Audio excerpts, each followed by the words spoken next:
Okay, let's get started. Hello and welcome to how Vonage reduces troubleshooting time and deploys features 2 times faster with Epsagon.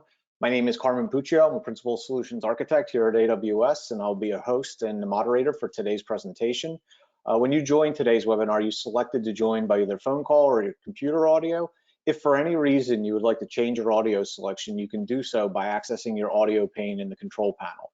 From this control panel, you also have the opportunity to submit questions to today's presenters by typing in your questions into the questions panel. We will collect the questions and address as many as we can during the Q&A session at the end of today's presentation. Also, at the end of today's event is a brief survey. Please stay connected until the end of the broadcast and submit your feedback, as your opinions do count. And lastly, the PowerPoint presentation will be available through SlideShare along with the recording of the webinar on YouTube. You'll receive an email that will be sent 2 to 3 days after the conclusion of this event, so keep an eye out for that follow-up email sent to the address you provided. So with that said, let's get started.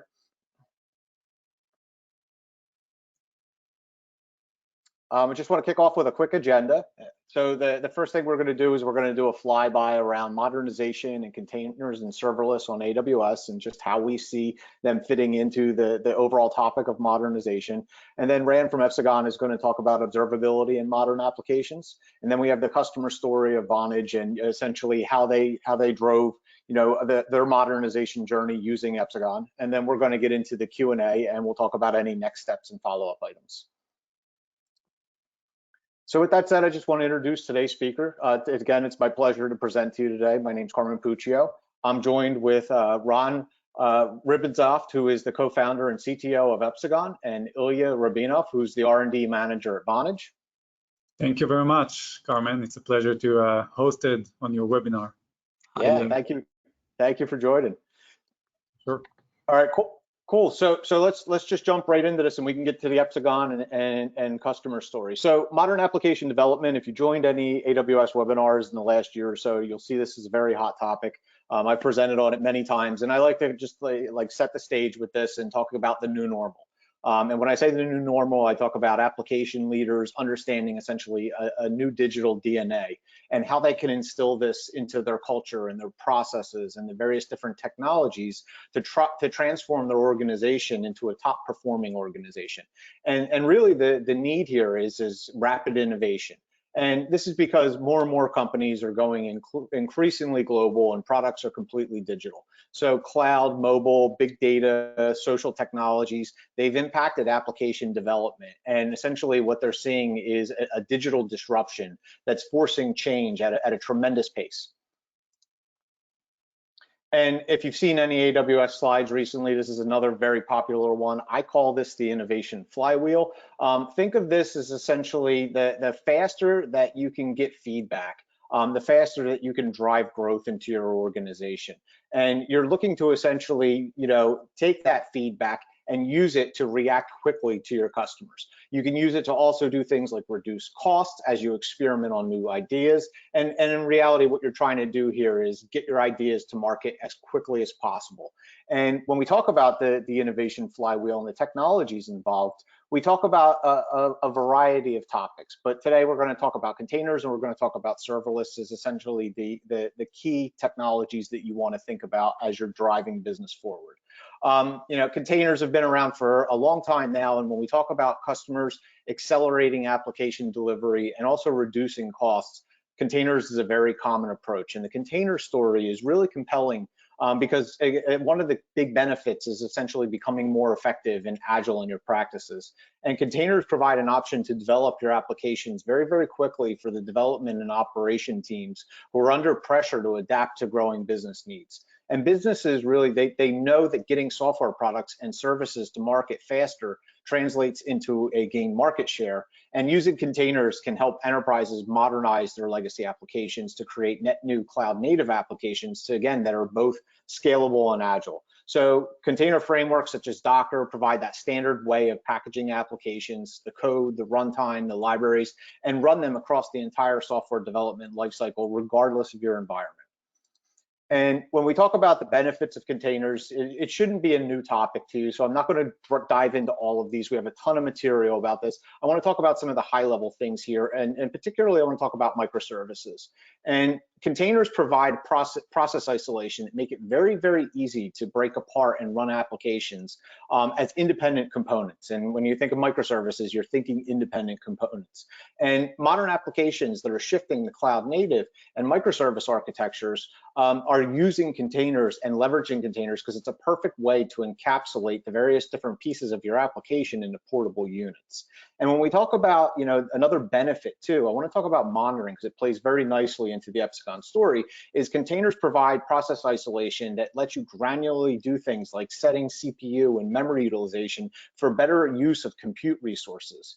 And with that said, it's very important to think about the application level monitoring and how you're going to ensure the overall health of your application as your containers spin up and down in a dynamic environment. And when you think about microservices and you think about multiple application components talking to each other, being able to trace that out in a very clear and concise manner is very critical to your organization. And we'll talk about that as well in today's webinar. So I'm not going to go super deep into this. Again, we have a ton of material around AWS container services. What I want to say is our customers do love AWS container services because it not only provides that broadest set of capabilities for them to manage their containerized applications, but it's also the easiest place for them to run their containers. And when it comes to running containers on AWS, you have multiple options. And the thing to think about here is our services are deeply integrated with the various different components of the AWS cloud. So you're getting benefits like IAM security and VPC networking and load balancing. And essentially it's enabling you and your teams to essentially build DevOps processes using things like our developer tools. And we're super excited about the ecosystem of services that we now have enabling AWS to be the best places to run containers securely and at scale for production workloads. So it's not all containers, it's also serverless. A lot of times when I talk to customers, it's a combination of the two. So when you're thinking about modern application development, you're thinking about making that shift to cloud native, serverless is 100% in play. And we see customers adopting serverless technologies at a tremendous pace.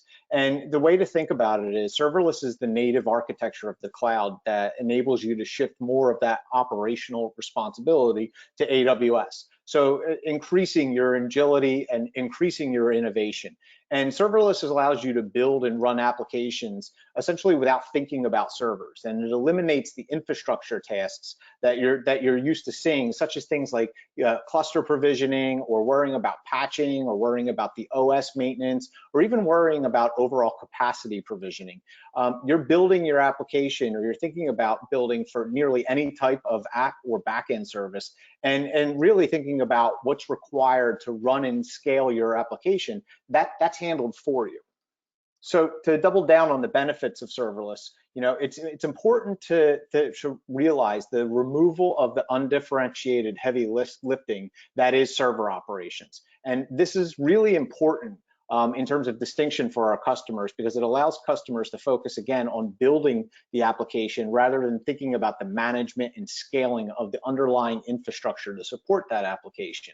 And this means thinking about infrastructure or not thinking about infrastructure or scaling. It means you really are only paying for what we describe as value. And it really means that you're thinking about the availability and security, but again, that's built in for you as well. So the key tenets here are no infrastructure to manage or provision, meaning no servers to provision, operate, or patch. It automatically scales by the unit of consumption, meaning think of scaling by work unit or consumption rather than individual server unit. And think about pay for billing model. And again, this is something where we talk about as well, where you think about the built-in availability and fault tolerance. That's a tremendous value. So there's really no need to architect for availability because it's built into the service. And when customers think about serverless, a lot of times people think about Lambda, right? And serverless is much, much more than Lambda. For example, AWS Fargate, we classify that as a serverless service. So while it is something that allows you to run your containers, we classify that as a serverless service because we're doing the underlying heavy lifting for you and you're focusing on your application. So thinking about Lambda or Fargate, it offers many advantages for our customers. And really when it all boils down, we want to talk about the bigger benefits, right? What can you actually put in place that make these applications truly valuable to you? And this is where you start to see all of the supplemental services that you see below being kind of built around that underlying application, again, whether it be running in Lambda or running in Fargate. And once you start putting all of these applications together, or all these services together inside your application, this is really where you start to see tremendous gain. And lastly, I want to just get into some of the foundational components that you need to think about. So we've talked about some of the services that you can take advantage of, but it's really making sure that you have these processes, because without these processes, it's very hard to achieve what we call modern app development. I don't want to go super deep into monolithic versus microservices. I think everyone here probably knows, the high level, pros and cons here. The thing that I want to talk about is monolithic architectures. You want to try and eliminate the friction that comes with maintaining a monolithic throughout a software development lifecycle. So thinking about like a small change, it's going to take a very, very long time to go through a release process, and it doesn't lend itself to that quicker to market concept that I was talking about earlier in that innovation flywheel. And if you think about it, it's 2020, and it's unacceptable considering the technology landscape that's available today. And I personally consider that long life cycle a legacy development culture, like a leftover artifact of it. And you want to think about how microservices address that problem. Meaning the benefit here is because each piece is separately deployed, they can interact with each other, and you can achieve a much, much broader use case. And this is because they're organized around capability and can be scaled independently. Thinking about the fact that each microservice talks to each other, and it's usually published via an API, and those APIs also have something that's published. It allows the teams to essentially independently architect and develop and deploy and maintain their own microservice. We talk about pizza teams a lot, where essentially the pizza team is the owner of that application from development through production. And it's something that we feel very strongly about. And when we talk about microservices, you want to think about how you can achieve that overall, I own this application all the way through the software delivery of the application, all the way through to production. And how can I get complete visibility into that application through the various stages so I can fine tune it and drive that innovation flywheel that we were talking about before. And again, you'll see serverless and containers quite a bit inside of that microservices use case. You can't do any sort of modern application without CI/CD. Again, this should not necessarily be a new topic. You can see these numbers here from the DevOps 2019 report. The point that I want to just call out here is by incorporating automation and that cultural component, you need to learn how to integrate frequently, meaning your customers, that you want them to be able to find the ability to find bugs quicker, address bugs quicker, improve software quality, and you want to reduce the time that it takes to validate and release net new software updates for your platform or for your applications. Again, driving that flywheel as fast as possible.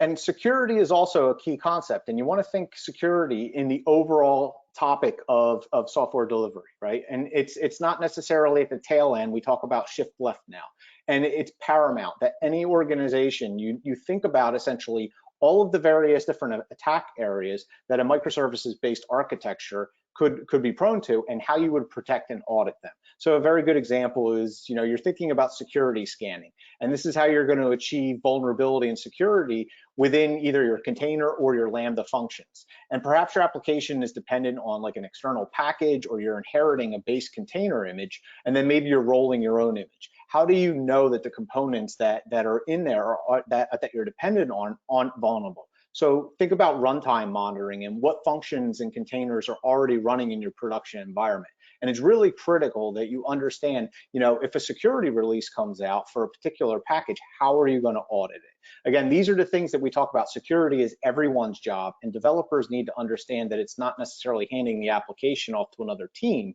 It's really everyone's job. Everyone has a stake in security, and everyone needs to essentially have a factor or be a part of the decision that talks about how the applications are built, tested, and deployed through that software delivery lifecycle.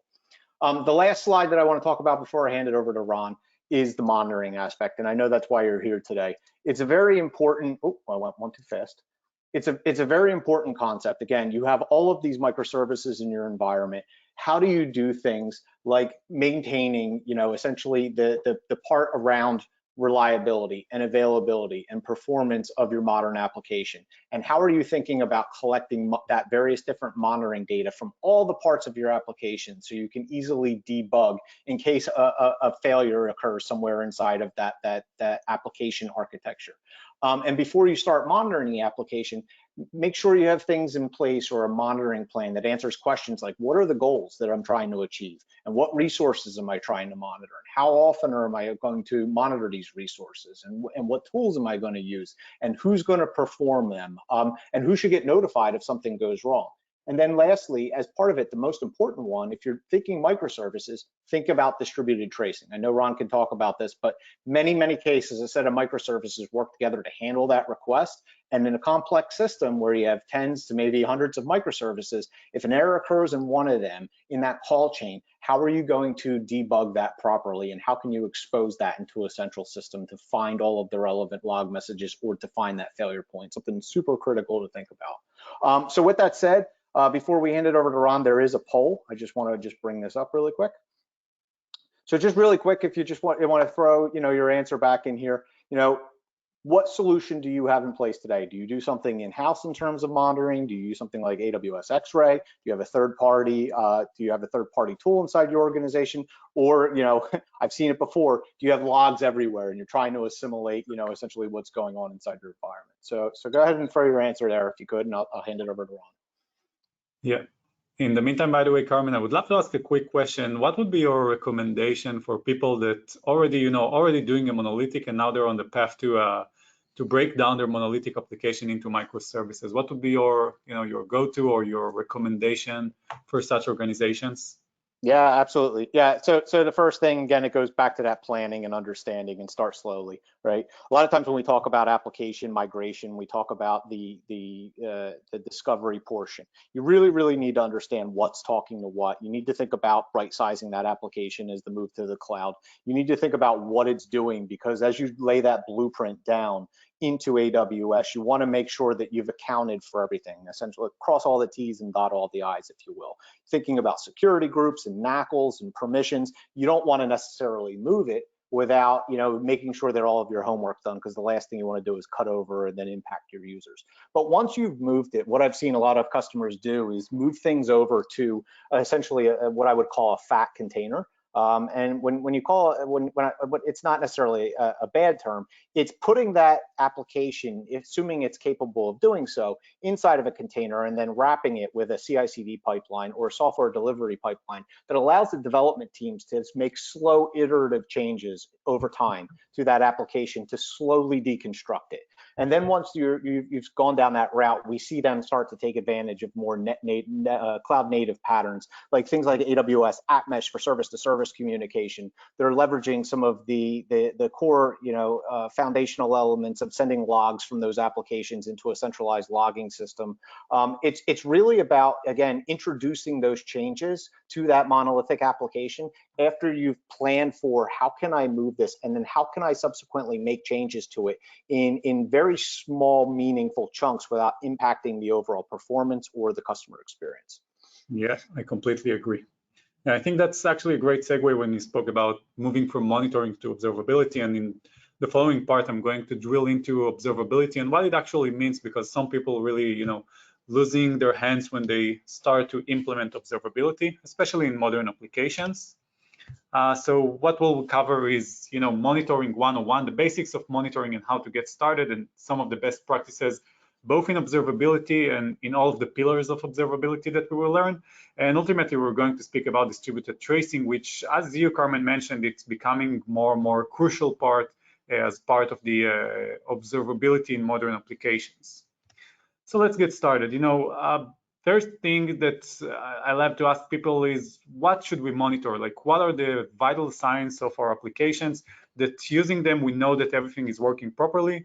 And I think, there are 4 golden signals that are defined, and they're defined pretty well. And the 4 ones are, first one, latency, which makes it pretty obvious, because latency tells you what's your customer experience in your product, in your application, or whatever that you're building. Then comes the traffic, which helps you understand, am I handling the similar traffic? Am I having a spike or down? So it helps you understand what's going on inside your application again.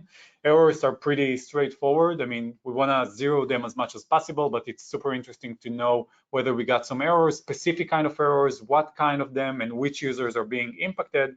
And ultimately, the fourth one is something that many people are forgetting about, is saturation, or in other words, how full is our service? Because we can look at the rest of the three and everything will look fine.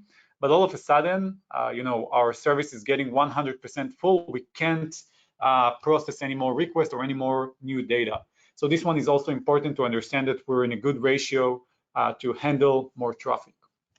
Once we're doing this kind of monitoring, we need to actually start to collect the information itself. So in the traditional kind agent-based approach for monitoring, so if we had this kind of service, whether it's a monolithic or a microservice, that we had some API and interaction with some database, we usually used to place an agent on top of that, either a container or a host or any kind of a variable for that. And it would collect host data, starting from CPU, memory, network, disk, and it could go all the way to processes and ports and things like that. The only inherent problem with using this kind of agent just for monitoring, when we're speaking about the old observability, is that it's just metrics. I mean, if you need to dig into a specific problem, you're just getting the metrics themselves, which leads me to the fact that when there is a problem and we need to troubleshoot, we need some debug data. And metrics, there are just one step of the symptom, but we need to understand exactly what went wrong. And here exactly comes the logging part, where in logs, again, in the agent-based kind of solution, you would put another agent next to the monitoring agent. Sometimes they are combined, sometimes they are different. And in this case, you would dump the logs either locally in the more traditional and old kind of applications, or in the more modern one, you ship all the logs to some remote centralized logging solution. The inherent problem that comes with logging is that only the thing that you're logging, i.e. Only the things that the engineering are deciding to log out and the way that they decide to log out, these are the things that will be logged, nothing else except for that. And with such dynamic environments, like if you're using Fargate and Lambda and some other services, you won't be able necessarily to go back to the same invocation or the same call at the specific host, because the host is not accessible anymore. It's not part of your responsibility. So having both monitoring and logging allows us to gain some understanding of the application. And when we're moving towards more modern kind of approach of applications building on the cloud, so we're looking at two main parameters. One of them is where the kind of the infrastructure is running, and the second one is the composition of the application. So starting with the most traditional application, host-based monolithic application, used to be relatively simple to understand and troubleshoot what's going on. And then, came the all part of containerization and distributed applications, which broken down our monolithic application into several microservices, which introduced some complexity, but it was still manageable to some extent. And then two factors really changed dramatically. One of them is the host became more and more abstracted, especially if you're thinking about AWS. You got in the serverless spectrum things for compute like Fargate and Lambda, and you got managed queues, managed databases, managed storages, managed web servers. You got so many resources that are already managed for you, where you don't even have the host for them. You can't access the host of, for example, your S3 bucket. And also the applications became one step more complex. If you would have 5 or 10 microservices, all of a sudden you have hundreds of pieces going on in production, and you need to understand the intercommunication. And this is, just a very small example of an application running on such scenario. In this kind of scenario, we're introducing different challenges, both for the engineering and the DevOps. First one, and the most significant one, is the troubleshooting. Understanding a scenario where a user request moves from different services to different services in your architecture. Troubleshooting such scenarios can be a nightmare. Understanding what was the path and which user got affected and where exactly and where are the logs and how do I correlate between them becomes a big pain. So this is the first one. Secondly is monitoring, being able to visualize such complex scenario with so dynamic kind of approach. You need a different kind of tool that allows you to understand it and detect whether you got bottlenecks or any performance issues. And also in terms of development, if you're doing troubleshooting and monitoring correctly in production, it helps you iterate faster on your development lifecycle and ultimately ship features faster, which is super important. Actually, I missed one thing, so I would love to ask you, everyone over here, just a quick poll out there. What kind of services are you using today? So the poll should be there. Sorry, where are you on the scale of this graph? Are you still running on premises, monolithic application? Are you already in the cloud? Are you running microservices or serverless? It's interesting to know among all of you to have a better understanding, because we even see some kind of hybrid architectures, but it's interesting to see, how further are you down the scale. And in the meantime, I think I would love to ask Ilya next to me. You started at a different point, but today, where would you put yourself in this kind of spectrum? So definitely between microservices and the cloud and serverless, somewhere right in the middle. Yeah, I think it definitely makes sense, especially for a company that building new products, shipping new features. It makes sense to go as further as possible. Definitely. Thank you for that, and we're going back to the slides. So after we understand what are the new challenges that we're facing today, it's interesting to know that when we're speaking about observability, it's not just about metrics or not just about logging, it's the composition of all of them together. So metrics, we already know, these are the CPU and memory and any kind of metrical data that we can put into a data set and aggregate it into a meaningful insights. Then comes the logging that helps us to understand, helps the engineers to understand what's exactly the problem that we're facing or any data that we're facing. And tracing, that becomes the most crucial part, usually differentiated into a different solution. Usually you find solutions for each and every pillar in observability, but tracing helps us to understand a request as it propagates through the system and gives us some more enriched data to understand exactly what went wrong. And with that, just before diving into distributed tracing, I would love to cover some of the best practices both in monitoring and in logging. So for monitoring, very straightforward. Try to aggregate as much as possible all of your metrics into a single solution. This solution can be CloudWatch or any other solution that you get, all of the kind of a single pane dashboard that you can get all of the metrics out there.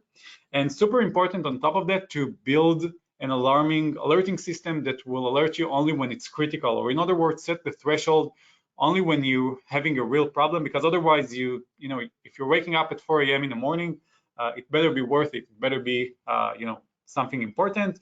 Use custom business metrics. Ship your own metrics as part of your application, because that's what you're tracking. You're making sure that your application is working properly, and also make sure to monitor the application level metrics.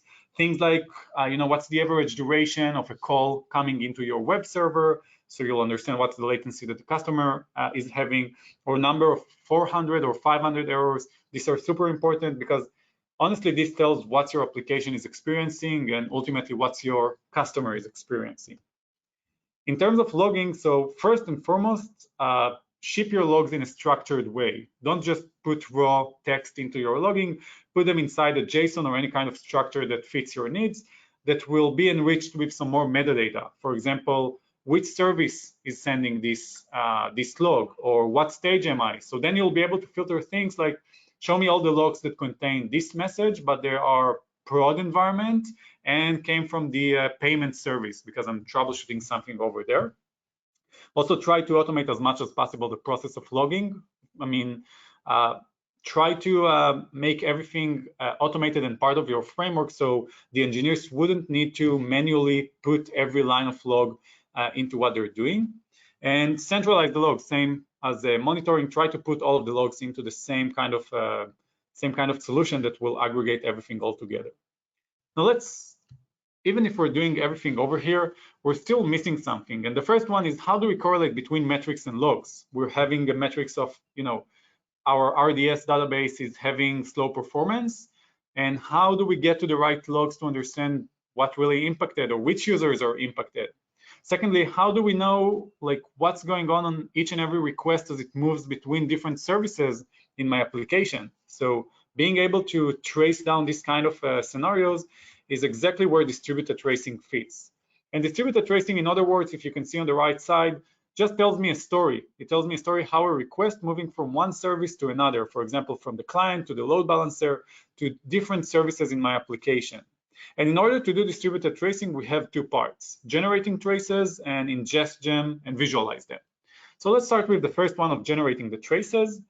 For generating traces, it's pretty straightforward to understand it, but much more complex to implement it. So first thing that we need to do is to instrument calls. In other words, we need to make that every time that we're calling the AWS SDK, for example, to do any operation against S3, DynamoDB, or any service that we're using, we want to be able to get the request and the response in an automated way. So when we're doing something in the code, we don't need to manually annotate every operation that we're making. Next, we need to create a span that, in other words, tells me about an operation that took part from time to time, like start time and duration. To that span, I'm going to add some context. For example, if I'm making a call to a DynamoDB, I'm interested to know which operation have I made, and what is the table name that I'm doing, and what is the key. Some information that will give me some more context into that. And ultimately, I need to inject and extract IDs. If I'm moving between different services, I need to be able to inject a correlation ID that the other part will be able to extract and understand that is part of a same story. So then we'll be able to visualize that.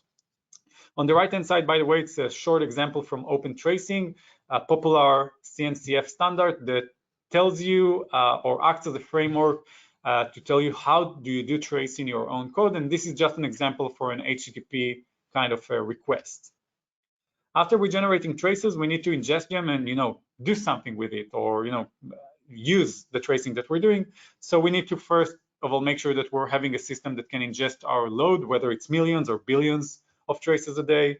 We need to index the context and the tags to be able to search, aggregate, or pinpoint things that we're having. We need to be able to visualize our traces, the stories that we're having, either in a graph or a timeline that will tell us where we spend our time, set alerts, and so many more things. But this is just very the short list of using tracing in production. Just before handing over, I would love to talk about some of the best practices in terms of tracing. So first and foremost, tag your traces with additional information. This additional information can be crucial. Things like identifiers, for example. If you're tagging your trace with a user ID or a customer ID, then once this user ID or customer ID comes to your help desk and says that he couldn't do something or something failed for him, you can easily filter that down using the tracing because it's already indexed. Next can be a flow control to tell us what we're doing inside our code, or how many events of type upload versus download we're having in our system, and ultimately also business metrics. This is taking tracing and tagging to a next level of helping us understand exactly what's going on in our system and plot it into charts. After we're tagging traces, we can even take it one step further. Let's capture all of the information that we're seeing. So instead of manually log what we're getting on every request or what we're doing every line of code, let's capture all of the information, for example, from HTTP headers or body. Then we'll have all of the IDs that are coming in and out. Or let's display the key or the query of the SQL or NoSQL database that will help me understand exactly what went in this scenario. Or even response payloads from third-party APIs that we're using, all can be super helpful when we're troubleshooting applications. And lastly, tracing can act as a glue. When we're doing a good kind of tracing, it helps us to get directly to the logs that we're having, or even correlate between the trace and the environment to understand, oh, this trace is a part of a Lambda function, and we understand what's going on inside that Lambda, or this is a part of a Fargate service, and we know exactly what went at the specific time where the trace ran. Some of the best practices for observability: try to automate as much as possible the process. This is super important. Make sure that the solution that you're picking support any kind of environment that you're using, varying from serverless to containerized, Lambda, Fargate, Kubernetes, AppSync, and so on. make sure that this kind of solution connects every distributed trace that you're having in your system, that it allows you to search and analyze data across any call that you're having, and helps you to quickly troubleshoot problems. This is really boils down to this is the main part that allows engineers to iterate and move faster. Just few remarks before Ilya kicks in. Some of the great benefits of using such a solution, and especially Epsagon, for example, reduction in troubleshooting time, super simple setup, and reduction in error rates, which is super important for, I think, every organization and every company out there. And just as a summary, we understand that modern application requires more than just simple plain monitoring, and the distributed tracing turned to be a crucial part in such environments. And I think as a quick tip, and we'll learn a lot from Ilya's journey, that you shouldn't focus on implementing in-house solutions, because that just would consume most of your time to something that is not your core business to do. So I think with that, I would love to hand it over to Ilya over here. Thank you, Ron. Thank you for this great introduction. And so as just Ron mentioned, my name is Ilya, and I'm R&D manager for Vonage in Tel Aviv. I'm very excited to be here since Ron is a very close friend of mine, so I'm twice excited than usual. And I would also like to thank AWS and Epsagon for having us here on this webinar so we could tell our story about our wonderful journey for joining the serverless community. So before I start, I would like to give you a brief about Vonage. Vonage is a cloud communication provider that operates in three main categories. The communication APIs, which allow our users to have voice, video, messaging, or any other communication API that you can imagine at any scale. The other one is unified communications, where we allow, whether you're a small pizzeria or an enterprise business, we will get all you need in communications in the cloud in one place. The third one is contact centers, where we will customize all your needs and integrate it with your favorite CRM, and then run it in the cloud for you. And probably the most important value proposition from Vonage is the fact that we allow, sorry for that, it jumped. Yeah, and the most important is that we control the stack for all three components, and we're not integrating any third parties for that. So all the technology underneath is proprietary for Vonage, and this is how we help our customers to achieve the best possible solution for them. Okay, and specifically, I would like to focus on unified communication because the R&D center in Tel Aviv is mainly focused around this product. So Vonage Business Communication, or VBC as we abbreviate it, is a platform that allows you to have all your calls, SMSs, video chats in just one application, whether it's mobile or web. So I would like to start with saying that writing code is hard. It's a very hard job, and if you want to do it right the first time, there is a lot of unknowns, bugs, stakeholders, and the list goes on and on. So as developers have to focus on delivering business value for our customers. So how can we achieve this? And I would like to use an analogy for that. Let's imagine that we are a faucet company. So we would really like to focus on building faucets that would delight our customers, right? We don't really want to handle with the plumbing underneath, because sometimes plumbing might leak, might be messy, dirty to deal with. So we actually want to focus on creating beautiful faucets. And our customers don't really care about the plumbing underneath as long as the faucet is beautiful. So just as Carmen was saying, we would like to focus on flying this innovation wheel and just delight our customers. And that's actually why we decided to use serverless technologies whenever it's applicable and possible. It really allows us to focus on what matters the most. We don't have to worry about over or under provisioning. We only pay exactly for what we use, AWS takes care of the infrastructure security for us and the patching for it. And it makes us a lot easier to support spiky workloads since you get all the resources that you need on demand. And I would just want to give us a few seconds for a quick poll.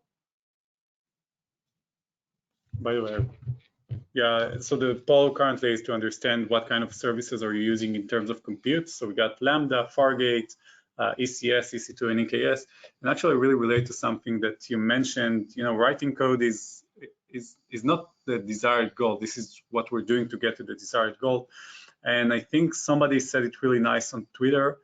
He said that code is a liability. It's not an asset. I mean, the more code that you're building, it's not like, you know, your company becomes better. It's the opposite. The more code that you're building, the more code that you're liable and need to be worried about. So the less code that you're building really puts a great kind of focus to the organization to move fast and focus on what you're building rather than, you know, building it from scratch. Exactly, and the other day I was actually listening to a lecture of AWS CTO Werner Vogels, where he was saying the future of developing code is just writing business logic. Yep. You don't need to mind about all the infrastructure underneath. Right. And I really relate to that.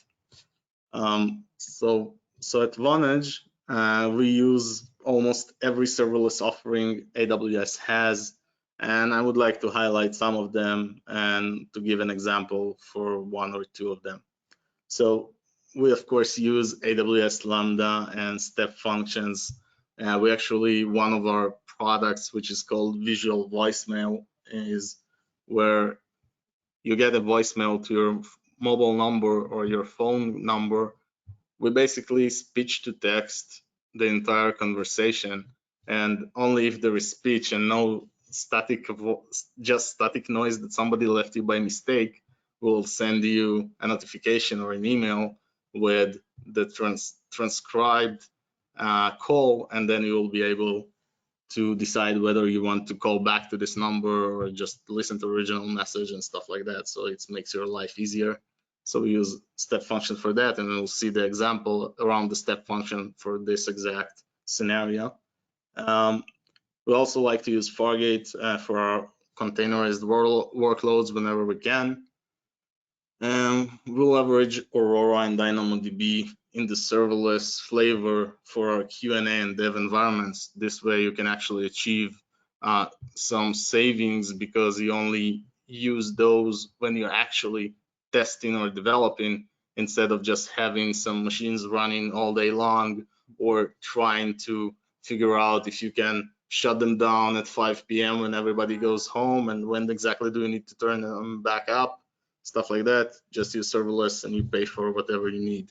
Yeah, so for example, your DynamoDB in production cost what it costs, but in dev and QA it's probably cost almost nothing. Yeah, exactly. It's funny amounts in dev and QA. And of course, we use almost every other serverless offering AWS has to give, like API gateways, SNS, SQS, whenever it's applicable.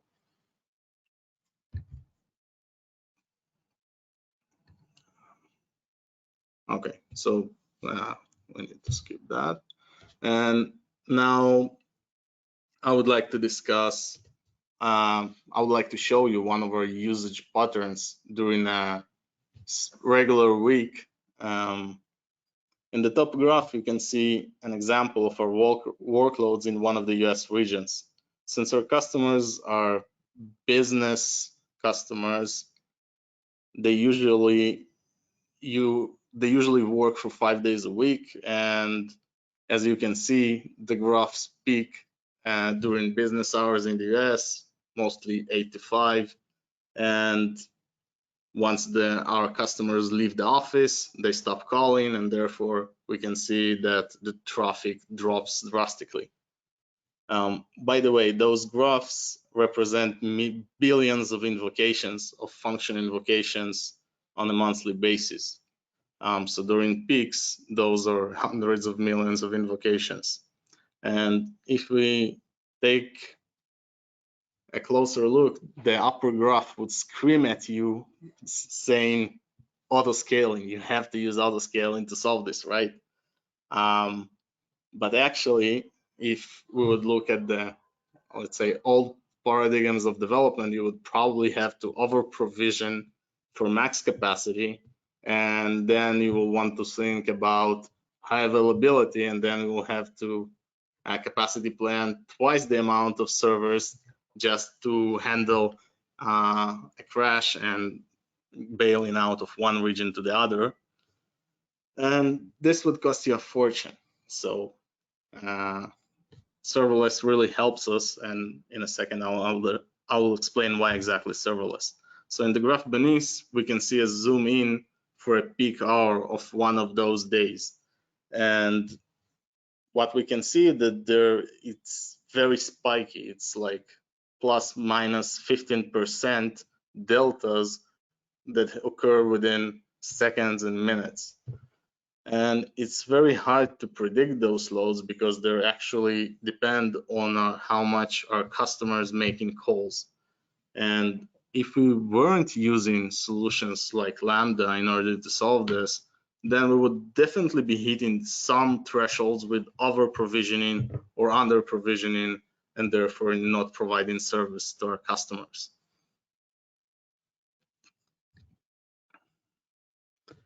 So after starting our serverless journey, serverless introduced a lot of benefits, as I described before, but it also introduced us with some challenges. When developing serverless application, even the simplest application has a very complicated architecture diagram. In general, the code for functions tend to be very simple, and those functions only do one task at a time. So this leads to a lot of functions per application. In addition, we use a lot of managed services for all kinds of tasks. And when you combine those two things, the architecture tends to get complicated. The complexity of an application moves from the code to the architectural level. And it's very, very hard to debug those applications or even to test your serverless workloads, since you will have to mock most of the components in the system or set up special environments to run the application on your local machines during your development phases, and it introduces a lot of complexity. And since the system is so complex, it will be much harder for your engineers to find the root cause of all the production incidents, since it will take them longer to see the big picture without the right tools, without the right monitoring in place, which will help you with your tracing, just as Ron mentioned before. Of course, there are some hidden costs that comes when using serverless technologies. For example, the only way to access your application logs would be via CloudWatch or any other centralized login solution you will select. But for instance, CloudWatch, they have a very sensible pricing, but when running workloads in a large scale, you'll probably find yourself paying more for logs than the compute power. And it's also hard to ensure predictable startup times for functions that are rarely used. You'll have to introduce some specific logic to remedy those, and it will be even harder if you decide using programming languages like Java or C#, which comes along with the JVM, and they're heavier, therefore more pricey and slower to spin up. The other thing is edge cases. When you have workloads of hundreds of millions or even billions of invocations, it's really hard to find that 0.01 of your invocations are timing out, or they run out of memory, or they just run 10 times than your average or something like that. So it's very hard to find those without the applicable tools in place. And now I would like to show you the step function for the visual voicemail feature that I was talking earlier. So as you can see, it has 25 stages. It's very complicated to debug it, and every time you have to find an issue somewhere. You just need to start looking for this function and this function and this function. But when it works perfectly and serves your customers as best as it can. Yes. So each function is like super simple, doing a very simple task, but combining all together and understanding the intercommunication between one another becomes a pain when something green here turns to red. Exactly. And luckily for us, both AWS and Epsagon are constantly changing and improving in order to make those stuff easier for us. And so now why we decided to go with Epsagon, and I would like to let Ron showcase some of the bullets with the actual screenshots from the application. Yeah. So, in general, having everything under the same dashboard, being able to drill into the payload of every call and understand what's going on, this is really the scenario. And, some of the examples that we can share from the Vonage experience. So starting first with Vonage, as you see, got almost 2,000 functions in their environments. This is something that is definitely hard to keep track on, especially when you're having several stages, several AWS accounts, an application that deployed to several regions. This is hard to keep track on. And as you mentioned, this is really high scale. Having hundreds of millions of requests every week, this is something that you can't really follow on. And especially when you're having things like timeouts or running out of memory, this becomes very hard. So how does this kind of view help you stay on top of the problems? Yeah, so definitely once you have an aggregated dashboard that shows you all the errors a specific function has, all the timeouts, all the times it runs out of memory, just in one place, instead of trying to figure out of 100 million invocation of a specific function whether or not there were errors or timeouts, it's very, very hard. So this aggregated dashboards makes our life very easy. Mm-hmm. And same applies for ECS services like Fargate or plain EC2 launch type. You can in overall see exactly what's going on in each cluster, in each service, being able again to have everything under the same dashboard and ultimately visualize an architecture. So this is a small subset of the application, and you can see how complex it gets. I don't know, tell me what we were seeing. This is my headache every morning. No, but this is actually one of our architecture for one of the APIs that we serve our customers with.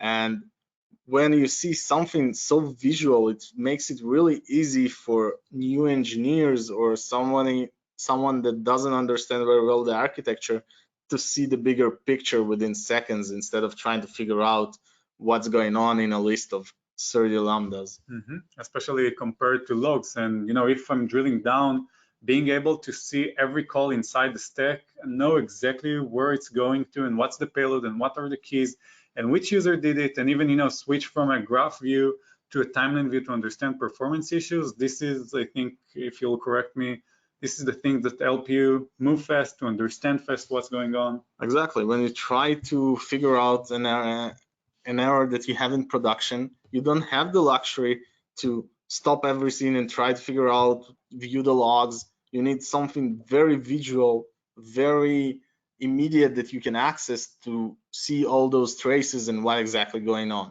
Yeah. So basically, thank you, Ron. And after installing Epsagon, we saw value within days. We decreased the mean time to resolution for production errors in 25% during the first calendar year after starting using Epsagon. The distributed tracing enabled us to decrease debugging complexity of our applications. It's much easier to do it when everything is laid out visually in front of you, just as you saw in the previous examples. Mm-hmm. For new engineers, it's very useful to see the architecture map or some of the workloads to comprehend the system better and make wiser decisions based on that. And Epsagon tracking for specific workload costs has enabled us to save tens of % the cost of some of our functions. So it's just a great product. Amazing. That's super great to hear that. And especially for everyone that, here now, we would love to see you getting into Epsagon and visualize your kind of architecture. As you already know, Epsagon supports all of the modern kind of applications, ones that are running on containerized environments like ECS, Kubernetes, EKS, Fargate, Lambda, and so on. So we would love to see you coming in. And thank you very much for that. I think it's time for a Q&A. So I'd love to see if you have anything from the crowd, Carmen. Yeah, awesome. So thank you very much, Ron and Ilya. It's a fantastic talk. As Ron said, we're going to transition to the live Q&A, and just a reminder to folks who may have joined late, you can submit any of your questions written, through the panel. And in the event that we can't get to your questions today, we will follow up with everyone individually via email. So with that said, we have about 4 minutes. We should be able to get a couple in. The first one, it looks like, Ran, we talked quite a bit about just, overall monitoring. And I even touched on the concept of figuring out almost a monitoring checklist. In your experience, what are people looking for? You may call it a checklist in a monitoring or observability solution.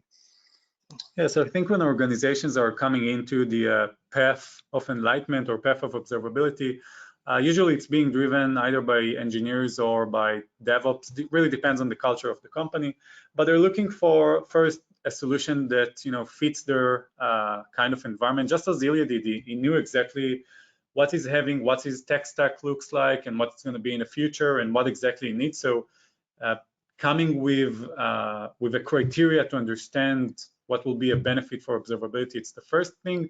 Secondly, understand, organizational wise, are you going for the do-it-yourself kind of solution or the managed solution? Obviously, there are trade-offs for here and there, but my quick recommendation would be try to stick with a managed one.